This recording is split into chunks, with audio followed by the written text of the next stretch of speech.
Amin. Tuhan Yesus, oh Tuhan Yesus, terima kasih kepadamu. Satu hari ini diberikan kesempatan pada kami bisa kembali berjumpa membaca firman bersama-sama.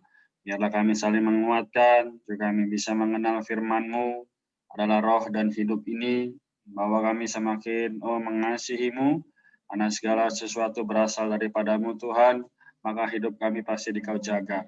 Tuhan Yesus, berkati juga teman-teman kami yang belum bisa bergabung, agar mereka juga bisa meluangkan waktunya, bisa datang kepadamu meskipun sendiri maupun bersama-sama. Terima kasih Tuhan, kami memuji-Mu, kami menyembah-Mu. Amin. Oke, baik. Kita akan segera membaca seperti biasa ya. 3 ayat begitu, Yeremia pasal 51 sampai ayat yang 64 ya. Oke. Dari saya, nanti Evelyn, boleh Stevi baru Delga begitu ya. Oke. Yeremia pasal 51. Beginilah firman Tuhan, sesungguhnya aku menggerakkan terhadap Babel, terhadap penduduk negeri orang-orang Kasdim, suatu semangat pemusnah. Aku akan mengirim ke Babel penampi-penampi yang akan menampinya dan yang akan menyapu bersih negerinya, sebab mereka mengepungnya dari segala pihak pada hari malapetaka. Hendaklah si pemanah membidikkan panahnya pada orang yang berbidik dan kepada orang yang berbaju zirah. Janganlah merasa sayang akan teruna-terunanya, tumpaslah segala tentaranya. Ayat 4, orang-orang yang terbunuh akan rebah di negeri orang Kasdim, dan orang-orang yang luka parah di jalan tidak ditinggalkan sebagai janda oleh semesta alam, sebab negeri orang Kasdim penuh dengan kesalahan terhadap yang Maha Kudus Allah Israel. Larilah dari tengah-tengah Babel, hendaklah setiap orang menyelamatkan nyawanya, supaya kamu jangan tertumpu kasihnya. Inilah waktu pembalasan bagi Tuhan, Ia membayar jaran kepadanya. Amin. Ayat 7, Babel tadinya seperti piala emas di tangan Tuhan yang memabukkan seluruh bumi. Bangsa-bangsa minum dari anggurnya, itulah sebabnya bangsa-bangsa menjadi gila. Tiba-tiba Babel jatuh dan pecah, ratapilah dia. Ambillah balsam untuk lukanya, mungkin ia menjadi sembuh. Kami tadinya mau menyembuhkan Babel, tetapi ia tidak dapat disembuhkan. Tinggalkanlah dia, marilah kita pulang masing-masing ke negerinya. Sungguh, penghukumannya sudah sampai ke langit, sudah menjangkau awan-awan. Tuhan telah membuat segala kebenaran kita menjadi nyata. Marilah kita ceritakan di Sion perbuatan Tuhan Allah kita. Tancapkanlah anak-anak panah, siapkanlah perisai-perisai. Tuhan telah membangkitkan semangat raja-raja Media. Sebab rencananya terhadap Babel ialah untuk memusnahkannya. Itulah pembalasan Tuhan, pembalasan karena bait sucinya. Angkatlah panji-panji terhadap tembok-tembok Babel. Tempatkanlah orang-orang jaga. Persiapkanlah penghadangan, sebab Tuhan telah merencanakan dan melaksanakan juga apa yang diancamkannya terhadap penduduk Babel. Amin. Amin. Hai, engkau yang tinggal di tepi sungai besar, yang mempunyai kekayaan besar, akhir hidupmu sudah datang, batas hidupmu sudah sampai. Tuhan semesta alam telah bersumpah demi dirinya sendiri, sungguh pun engkau penuh dengan manusia-manusia seperti belalang, tapi orang akan mengangkat pekik ke pertempuran terhadapmu. Tuhanlah yang menjadikan bumi dengan kekuatannya, yang menegakkan dunia dengan kebijaksanaannya, dan yang membentangkan langit dengan akal budinya.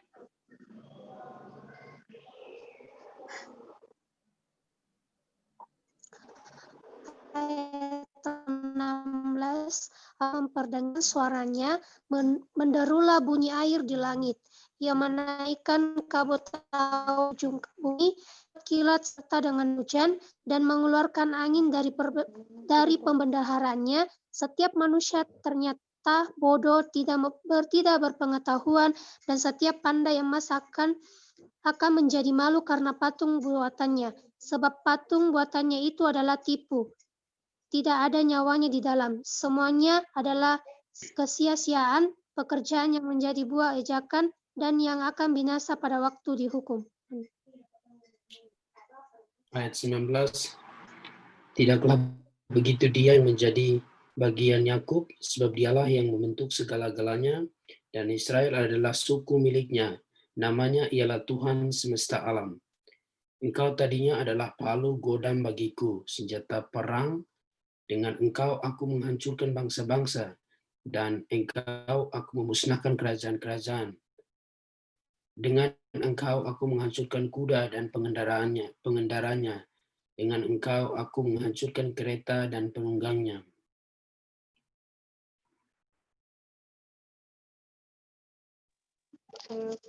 Ayat 22. Dengan engkau aku menghancurkan orang laki-laki dan perempuan. Dengan engkau aku menghancurkan orang tua dan muda. Dengan engkau aku menghancurkan teruna dan dara. Dengan engkau aku menghancurkan gembala dan kawanan dombanya. Dengan engkau aku menghancurkan petani dan lembu pembajaknya. Dengan engkau Amin. Dengan engkau aku menghancurkan bupati-bupati dan pembesar-pembesar. Namun aku akan membalaskan kepada Babel dan kepada segenap penduduk negeri orang Kasdim segala kejahatan yang telah mereka lakukan terhadap Sion di depan matamu sendiri. Demikianlah firman Tuhan. Amin. Amin. Halo, udah ya. Sesungguhnya aku menjadi lawanmu, hai gunung pemusnah. Demikianlah firman Tuhan yang memusnahkan seluruh bumi. Kau akan mengacungkan tanganku kepadamu, menggulingkan engkau dari bukit batu, dan membuat engkau menjadi gunung api yang telah padam. Orang tidak akan mengambil batu penjuru atau batu dasar daripadamu, tapi engkau akan menjadi tempat tandus yang kekal. Demikianlah firman Tuhan. Angkatlah panji-panji di bumi, tiuplah sangkakala di antara bangsa-bangsa, persiapkanlah bangsa-bangsa berperang melawan Babel, arahkanlah kerajaan-kerajaan melawannya, Ararat, Mini, dan Askenas. Angkatlah seorang panglima melawannya, tampilkanlah kuda seperti kawanan belalang.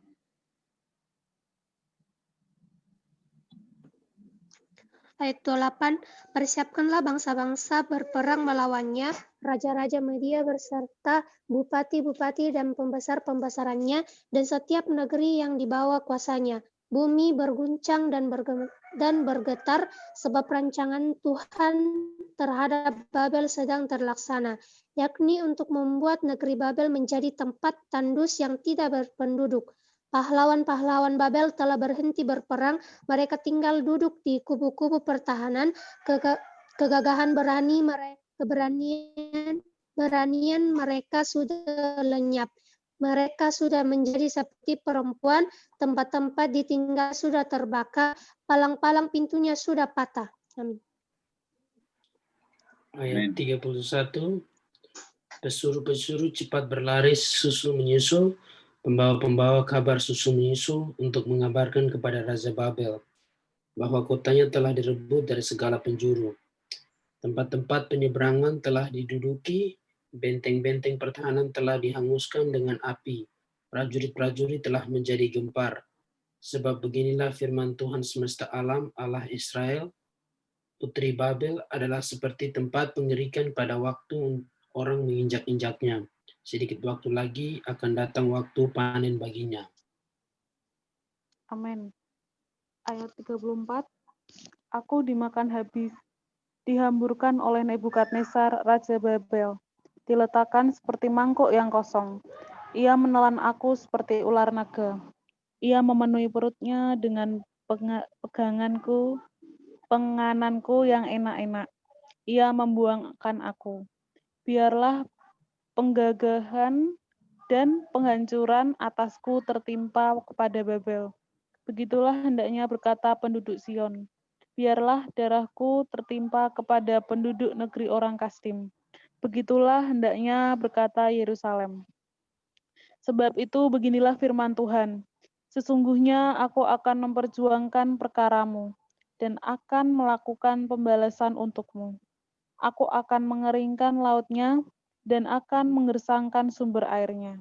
Amin. Baik. Tujuan Royal baru masuk apa dan Royal izin tidak bisa itu ya membaca, kita akan lanjutkan saja. Babel akan menjadi timbunan puing, tempat persembunyian serigala-serigala, tempat kengerian dan suitan tanpa penduduk. Sama-sama mereka mengaum seperti singa-singa muda, menggeram seperti anak-anak singa. Jika mereka merasa panas, aku akan menyediakan perjamuan bagi mereka, akan membuat mereka mabuk, supaya mereka menjadi pusing dan jatuh tertidur untuk selama-lamanya. Tidak akan bangun-bangun lagi. Demikianlah firman Tuhan.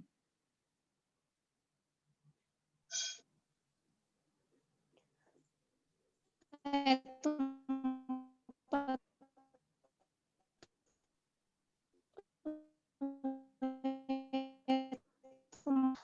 Anak-anak kambing jantan, betapa sesak direbut dan negeri pujian seluruh bumi diduduki, betapa Babel menjadi kengerian di antara bangsa-bangsa, lalu gelombang meliputi. Amin. Ayat 43. Kota-kotanya sudah menjadi tempat tandus, menjadi negeri yang kering dan padang belantara, negeri yang tidak didiami oleh seorang pun dan yang tidak dilewati oleh seorang manusia pun. Aku akan menghukum dewa Bel di Babel dan akan mengeluarkan dari mulutnya apa yang ditelannya. Bangsa-bangsa tidak akan datang lagi mengalir kepadanya. Tembok Babel pun sudah runtuh. Keluarlah dari tengah-tengahnya, hai umatku, hendaklah setiap orang menyelamatkan nyawanya dari murka Tuhan yang menyala-nyala itu. Ayat 46, biarlah hatimu jangan kecut dan takut karena kabar yang terdengar di negeri. Apabila tahun ini datang kabar ini dan tahun kemudian kabar itu. Apabila kekerasan merajalela di negeri dan penguasa lalim melawan penguasa lalim.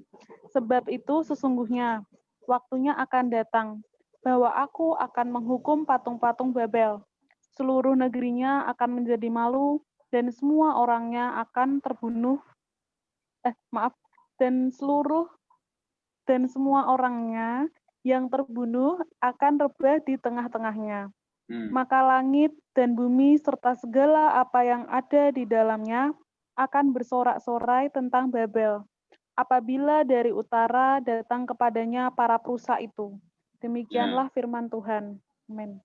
Amin. Babel akan jatuh oleh karena orang-orang yang mati terbunuh di antara Israel, sama seperti jatuhnya orang-orang yang mati terbunuh di seluruh bumi oleh karena Babel. Kamu, orang-orang yang terluput dari pedang, pergilah, janganlah berhenti, ingatlah dari jauh kepada Tuhan dan biarlah Yerusalem timbul lagi dalam hatimu. Kami malu, sebab kami telah mendengar tentang aib noda meliputi muka kami, sebab orang-orang asing telah masuk ke tempat-tempat kudus di rumah Tuhan. Ayat 52. Sebab itu sesungguhnya waktunya akan datang, demikianlah firman Tuhan, bahwa aku akan menghukum patung-patungnya dan di seluruh negerinya akan mengerang orang-orang yang luka tertikam. Sekalipun Babel naik ke langit dan sekalipun dibuatnya kubu tak terhampiri di tempat tingginya, atas perintahku akan datang para perusak kepadanya. Demikianlah Tuhan, dan kehancuran bos negeri orang Kasdim. Amin. Ayat 55. Sebab Tuhan merusakkan Babel dan menghentikan suaranya yang besar, biarpun gelombang-gelombangnya menderu seperti air besar dan suaranya bertambah ribut. Namun atas Babel akan datang perusak, para pahlawannya akan tertangkap dan busur-busurnya akan hancur. Sebab Tuhan adalah Allah pembalas, tentulah Ia akan mengadakan pembalasan. Aku akan membuat mabuk para pemukanya, orang-orang bijaksananya, para bupatinya, para pembesarnya, dan para pahlawannya, sehingga mereka jatuh tertidur untuk selama-lamanya, tidak akan bangun-bangun lagi. Demikianlah firman Sang Raja yang Tuhan semesta alam namanya. Amin. Amin. Ayat 58. Beginilah firman Tuhan semesta alam. Tembok-tembok tebal Babel akan disamaratakan, dan pintu-pintu gerbangnya yang tinggi akan dibakar dengan api, sehingga bangsa-bangsa bersusah-susah untuk yang sia-sia, dan suku-suku bangsa berlelah untuk api saja. Pesan yang diberikan Nabi Yeremia kepada Seraya bin Neria bin Mahseya ketika Seraya pergi bersama-sama Zedekia, Raja Yehuda, ke Babel pada tahun yang keempat dari pemerintahannya. Seraya waktu itu adalah kepala perlengkapan. Yeremia telah menuliskan dalam sebuah kitab segenap malapetaka yang akan menimpa Babel, yakni segala perkataan yang tertulis di sini mengenai Babel. Amin. Amin. 61, kata Yeremia kepada Seraya, jika engkau tiba di Babel, maka ikhtiarkanlah supaya engkau dapat membacakan segala perkataan ini. Dan katakanlah, Tuhan, kau telah berfirman tentang kota ini bahwa engkau akan menyiapkannya, sehingga tidak ada lagi yang diam di dalamnya, baik manusia maupun hewan. Dan sehingga kota ini akan menjadi tempat tandus untuk selama-lamanya. Apabila engkau selesai membacakan kitab ini, maka ikatkanlah sebuah batu kepadanya, lalu lemparkanlah ia ke tengah-tengah sungai Efrat. Amin. Ayat.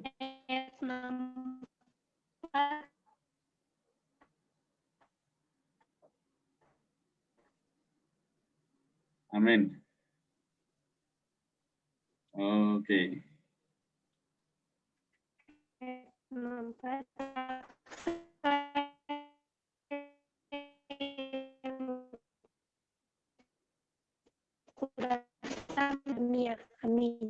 Amin. Oke. Jadi dari ke-64 ayat ini, ya sebelumnya kita bahas dulu kitab Yeremia. Beberapa hari yang lalu, mungkin teman-teman ada baca pribadi ya. Jadi dari pasal yang sebelum-sebelumnya, sebenarnya ini membicarakan mengenai bagaimana dari pasal 46 itu ya sampai yang pasal sekarang, berbicara tentang penghukuman dan penghakiman Tuhan atas bangsa-bangsa yang terkait dengan umat pilihan Allah. Ya. Jadi, karena umat pilihan Allah waktu itu banyak berhubungan ya, atau bahkan bisa dikatakan mereka ada satu ini ya, timbal balik begitu. Sebentar. Oke, sorry. Nah, jadi mereka dalam masa-masa itu, ya mereka tetap di bawah naungan kedaulatan Tuhan, tetap di bawah pendidikan daripada Tuhan, melalui banyak perkara, ya Tuhan didik mereka, Tuhan buat mereka susah ya. Pertama, kita percaya bahwa di dalam setiap pengaturan, sebenarnya Allah mengasihi umatnya. Ya. Di pasal yang ke-46 berbicara mengenai Mesir, ya. Kemudian 47 mengenai bangsa Filistin, 48 tentang Moab, ya.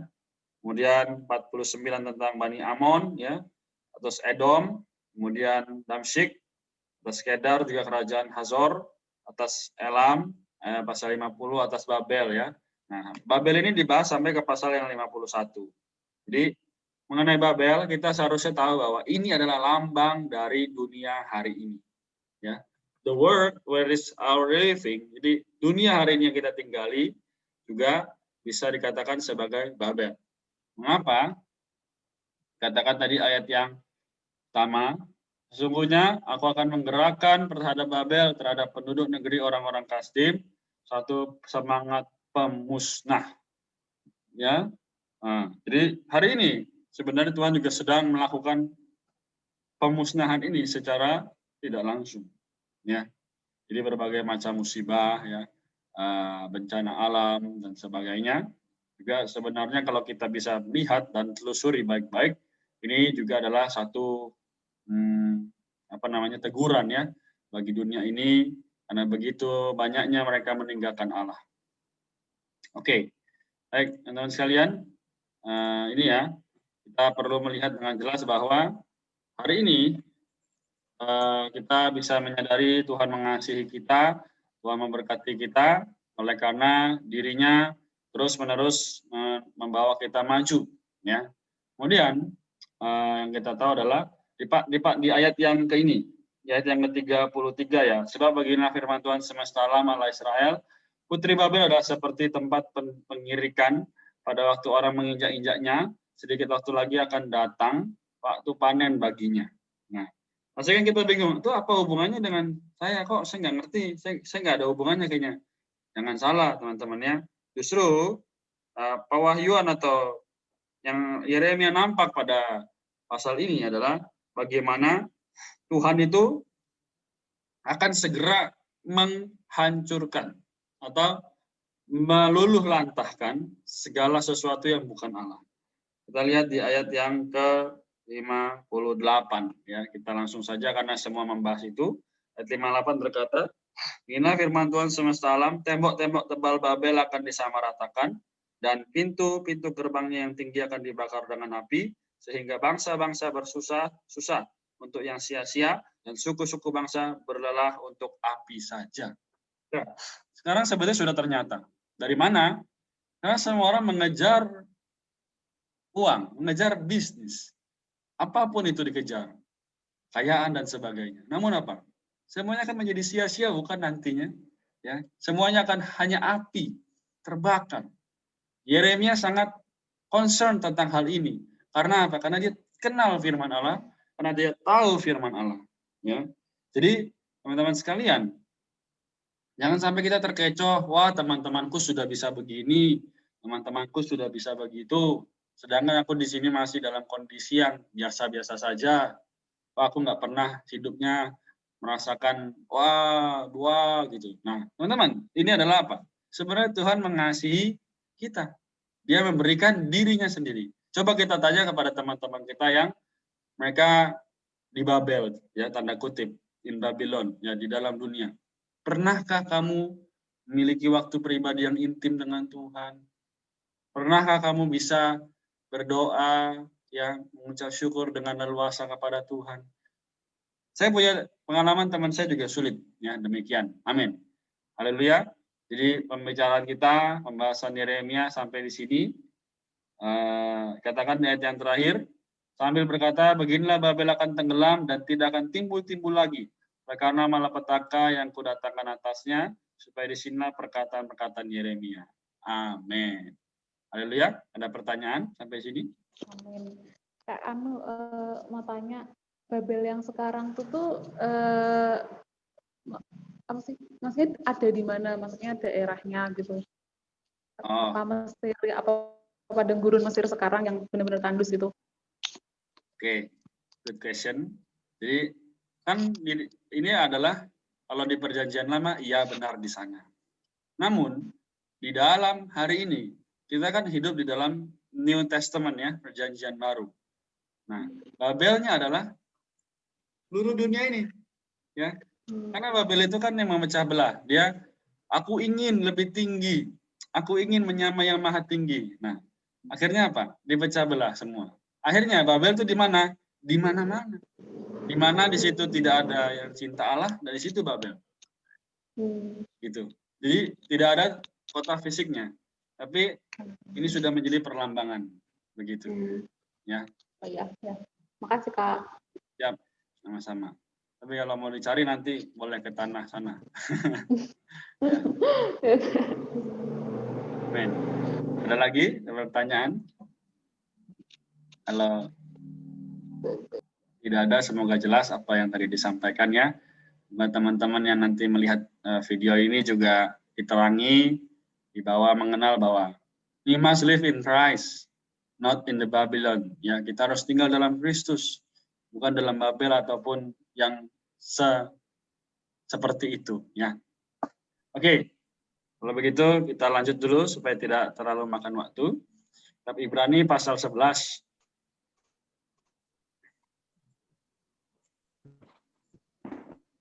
Ayat 17 sampai 40 ya. Oke. Mungkin kurang 2 ayat ya, silakan.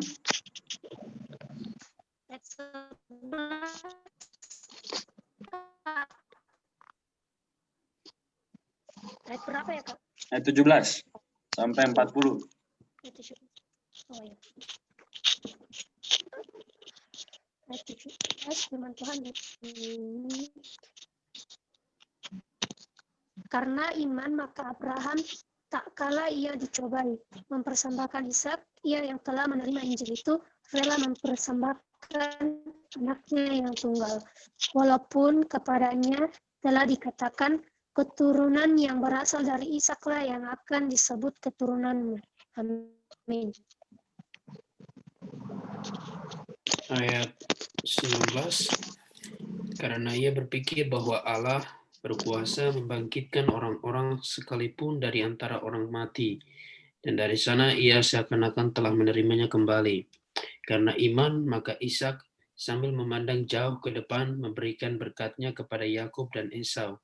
Karena iman, maka Yakub ketika hampir waktunya akan mati, memberkati kedua anaknya, anak Yusuf, lalu menyembah sambil bersandar pada kepala tongkatnya. Amin. Karena iman, maka Yusuf menjelang matinya memberitakan tentang keluarnya orang-orang Israel dan memberi pesan tentang tulang belulangnya. Karena iman, maka Musa setelah ia lahir disembunyikan selama 3 bulan oleh orang tuanya. Karena mereka melihat bahwa anak itu elok rupanya dan mereka tidak takut akan perintah raja. Karena iman, maka Musa setelah dewasa menolak disebut anak putri Firaun. Amin. Haleluya. Karena ia lebih suka menderita sengsara dengan umat Allah daripada untuk sementara menikmati kesenangan dari dosa. Ia menganggap penghinaan karena Kristus sebagai kekayaan yang lebih besar daripada semua harta Mesir, sebab pandangannya ia arahkan kepada upah. Karena iman, maka ia telah meninggalkan Mesir dengan tidak takut akan murka raja. Ia bertahan sama seperti ia melihat apa yang tidak kelihatan. Amin.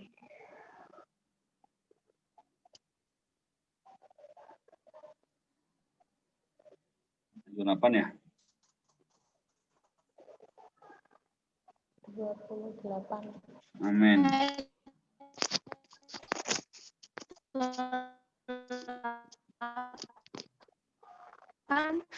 Karena iman anak-anak saksi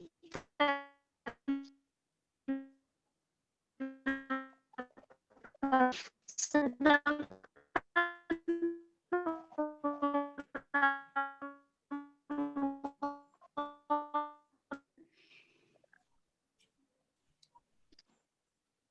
Amin. Tombo Yeriko.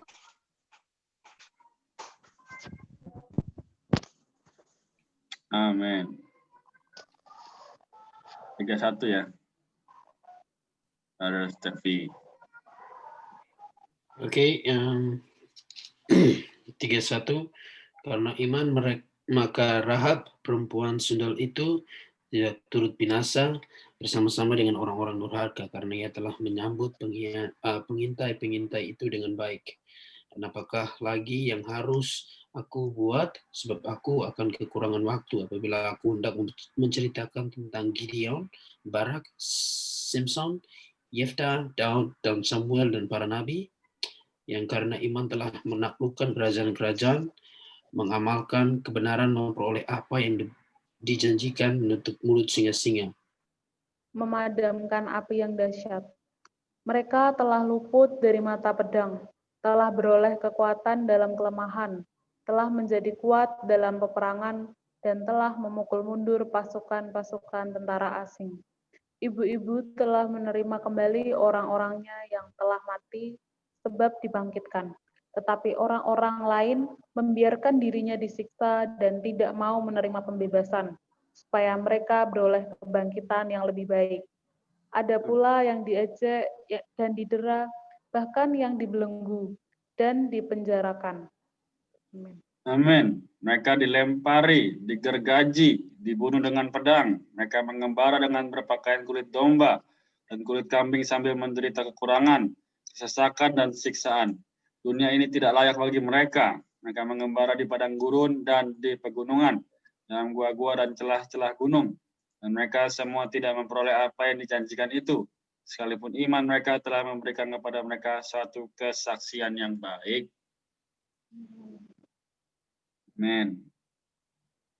Oke. Ayat yang terakhir saya bacakan saja ya. Sebab Allah telah menyediakan sesuatu yang lebih baik bagi kita. Tanpa kita, mereka tidak dapat sampai kepada kesempurnaan. Amin. Amin. Amin. Puji Tuhan ya. Jadi Ibrani yang kemarin-kemarin juga kita baca ya, dari pasal yang ke-9 ya, 9, 10 itu berbicara bagaimana mengenai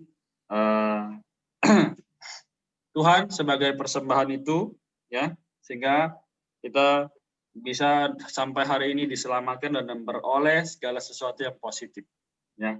Jadi teman-teman, memang di dalam kehidupan kita, dalam ayat yang tadi, ayat yang pertama, ayat yang ke-17 dikatakan tadi bahwa dikatakan di sini, karena iman tatkala dicobai Abraham mempersembahkan Ishak, ya, yang telah menerima janji itu, rela mempersembahkan anaknya yang tunggal. Nah, dari tadi kita bicara tentang iman. Iman yang seperti apa yang harusnya kita miliki, ya kan? Dan mengapa iman itu sangat diperhitungkan, ya. Kalau kita lihat dalam kitab Roma, iman timbul dari pendengaran dan pendengaran akan firman Kristus, ya. Juga iman adalah salah dasar dari segala sesuatu yang tidak kita lihat. Hari ini iman kita apa? Ya. Harusnya iman kita adalah sama seperti mereka yang tadi kita baca. Abraham, Yusuf, Musa, ya, Rahab, dan berbagai orang lain tadi ya. Yakub, ya kan? Sehingga apa? Bisa menerima segala berkat rohani. Demikian. Nah, hari ini Tuhan berkata kepada kita, kalau kamu mau ikut aku, lihatlah kesaksian mereka. Banyak yang didera, ya, banyak yang dipenjara, digergaji, dilempari. Bukan berarti kita akan seperti itu. Namun memang kalau ikut Tuhan, sekali lagi di dalam kitab Injil, Tuhan berkata, barang siapa mau ikut aku, yang harus menyangkal dirinya, memikul salibnya setiap hari, dan ikutlah aku. Oh, jadi di dalam kitab Yeremia sudah berkata mengenai bagaimana kita harus hidup di hadapan Allah. Kitab Ibrani ditambahkan bagaimana kita beriman. Puji Tuhan, hari ini kita adalah orang yang mengasihi Tuhan, maka kita bisa berjuang dalam setiap hari, yaitu bersama dengan Tuhan. Amin. Jadi ini kesimpulan singkat dari kitab Ibrani pasal yang ke-11. Ada yang mau ditanyakan? Mau nanya Kak, Ya. di ayat terakhir, sebab Allah telah menyediakan sesuatu yang lebih baik bagi kita. Tanpa kita, mereka tidak dapat sampai kepada kesempurnaan. Tuh maksud kalimat itu tuh apa Kak? Tanpa kita. Ya, jadi kita kan semua tahu ya, nanti akhirnya our goal is New Jerusalem, ya, Yerusalem baru. Bukan surga yang katanya, wah nanti ada mobil mewah, ada rumah bagus, ya, nanti kamu disediakan kamar. Enggak. Tapi Yerusalem baru itu dan nanti kita akan bersama-sama dengan Allah setiap hari, ya. Jadi memang kita tujuan akhirnya adalah di sana. Nah, kalau tanpa kita hari ini, ya, mereka yang sudah berjuang itu, ya mereka kan tidak akan mendapatkan apa-apa, karena tidak ada pemenang, karena mereka sudah martir begitu. Ya, mereka martir, nah mereka perlu disempurnakan oleh siapa? Oleh kita hari ini yang mau berjuang bersama dengan Allah, dengan Kristus. Ya, jadi ini perkara korporat atau bersama-sama, ya kan? Nah, di sini kita perlu tahu bahwa Yerusalem baru itu kan tersusun dari apa? Orang-orang beriman, bukan? Orang-orang beriman dari perjanjian lama, juga dari perjanjian baru, dan nanti kita yang hari ini ada di dalam zaman gereja atau zaman kasih karunia. Nah, kalau kita nggak bersama-sama maju, nggak bersama-sama mengambil Kristus, ya pokoknya nanti orang Kristen yang tidak memiliki kehidupan yang menang, mereka akan tertinggal. Tapi kalau kita mempunyai penghidupan yang menang, kita akan menjadi bahan yang menyempurnakan mereka yang sudah pernah martir. Ya. Ini ada di dalam kitab Wahyu pasal 21 ayat yang ke-12 sampai 14 ya. Wahyu pasal 21 ayat 14 ayat 12 sampai 14 ya. Nah, di sini sekarang sedang apa berarti? Kita dan mereka sama-sama menunggu nih. Kapan Tuhan datang? Kapan terjadinya gitu. Nah, sehingga Paulus pun berkata dalam Korintus ya, aku merindukan tubuh yang diubah. Supaya apa? Supaya aku juga bisa bersama-sama dengan mereka yang lain ya, untuk memiliki kehidupan yang sempurna. Nah, jadi ini yang harusnya dibicarakan tiap saat, tiap hari, supaya kita pun mengenal bahwa Tuhan yang kita punya adalah Tuhan yang setia. Ya, kita akan dibangun bersama. Demikian. Ya. Apakah ada pertanyaan lagi? Udah, Kak. Sudah Makasih, cukup Kak. jelas? Udah, Kak. Oke. Cara menyangkal diri ya, Evelyn ya. Nah, mungkin dari teman-teman yang lain boleh sharing dulu nih. Stevi atau Delga ya kan? Nanti baru saya coba simpulin. Kalau dari aku contoh realnya yang bisa dipraktekin itu kayak gini, menyangkal diri. Kita misalkan lagi capek banget, udah capek banget, tapi kita tetap baca Alkitab, tetap nyediain waktu buat Tuhan. Kayak gitu udah termasuk menyangkal diri. Terus misalkan kita disuruh milih antara ibadah atau misalkan diajak teman, misalkan hari Minggu, diajak teman ke mana, misalkan liburannya mesti hari Minggu. Kita lebih milih untuk berkumpul bersama-sama daripada misalnya ibadah, daripada ikut teman pergi kayak gitu, udah termasuk salah satu contoh menyangkal diri. Gitu, menurutku. Ya, thank you Delga. Dari Stevi ada? Thank you. Mungkin saya agak sama seperti Sister Delga ya. Kalau mungkin definisinya mungkin menurut saya paling istilahnya mengutamakan Tuhan. Tuhan itu nomor satu daripada diri saya gitu. Dia segala-galanya. Jadi kayak tadi contoh realnya ada Delga sudah cerita. Kalau dari saya mungkin ini contoh saya tadi ya. Tadi saya selesai terbang terus itu pas jam makan siang lapar, jadi saya ke kafe gitu beli roti, tapi sebelum saya masuk ada orang minta di depan kafe itu. Nah, saya lapar, saya ingin makan ya, karena saya manusia juga. Nah, tapi karena saya lihat dia, saya ambil uang lebih, terus saya pergi masuk, saya beli makanan lebih, dan waktu saya keluar saya kasih dia makanan. Artinya apa? Saya menyangkal diri saya mengutamakan dia. Dia itu siapa? Dia itu saudara saya. Karena Tuhan bilang cintailah dia seperti dirimu sendiri. Jadi ya seperti tadi, Tuhan nomor satu, kita nomor dua, atau kita nomor berapa lah gitu. Jadi itu menyangkal diri. Amin. Amin. Terima kasih. Si Tuhan. Sudah terjawab Evelyn? Iya Kak, sudah. Amin ya. Jadi tidak perlu disimpulkan lagi. Menyangkal diri adalah kita ditaruh di nomor yang belakang. Ya, tapi Tuhan yang terutama. Amin. Oke. Apakah ada lagi? Kalau tidak ada, kita sampai di sini. Ya. Sepertinya tidak ada lagi. Kita akan tutup ya.